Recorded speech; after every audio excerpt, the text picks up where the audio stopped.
navigate their midlife awakening and journey through menopause. I think patience is the biggest thing that I needed with myself. Patience for self.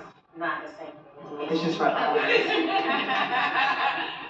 We don't come from a place of problematizing or pathologizing menopause. The work that we do is to illuminate the uniqueness of your experience and to say that it's on a spectrum.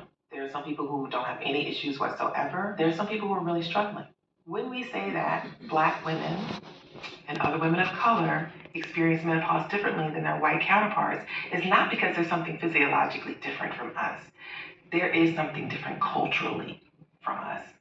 If you think about the impact of growing up in a racist society on your body, the trauma, it makes sense to me, like as you get older, that trauma impacts your hormones. And I think that the medical field needs to catch up and taking into consideration this holistic experience of a person. And let's also think about the systems that are impacting your menopause experience and what we want to do together to disrupt that.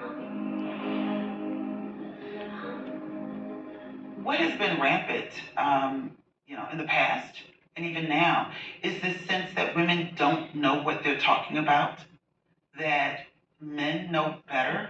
I am in the perimenopause stage, and it is interesting that I'm having to go through these informal kinds of networks, talking to other women my age, where we're kind of comparing notes about the things that we're going through. It's almost reminiscent of me being in the archives and looking at those 18th and 19th century books, and women's concerns have been written off as either superstitious or that they don't quite know what they're talking about. Any person who studies medical history or has gone to medical school, when they had their gynecological rotation, they learned about J. Marion Sims because he's been deemed and also was the self-proclaimed father of gynecology. Who they don't talk about are the mothers of gynecology, the enslaved women that he practiced on.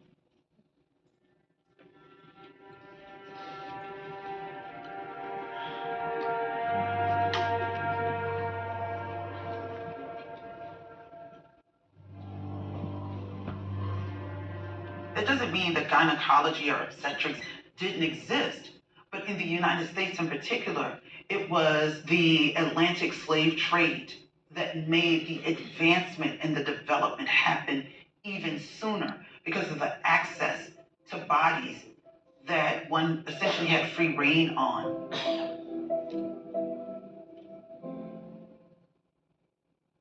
The mothers of gynecology are Anarcha, Betsy, and Lucy. And these were young women from their late teens to their early 20s living in Montgomery, Alabama.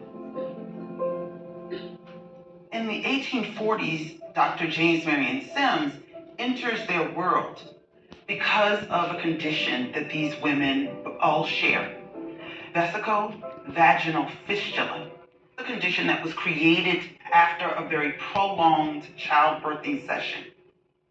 The end result is incontinence, and if there's tearing in the back, there's also incontinence there as well. He is experimenting on them by trying to create a surgical reparative technique that is innovative and new and advanced.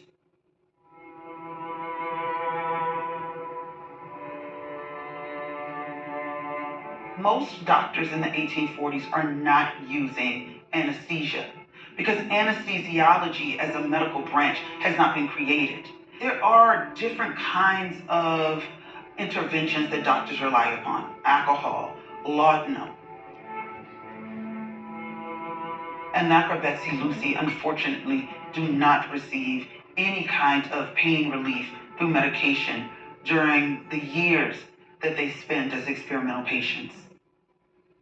Dr. James Marion Sims is carrying on these surgeries for almost 4 years. And one of the enslaved women, Anarcha, is operated on 30 times. And that is considered excessive even for the antebellum era. After a few years, he continues to fail. The two white male surgical assistants, they walk away. Sims has to train his enslaved labor force how to perform the work.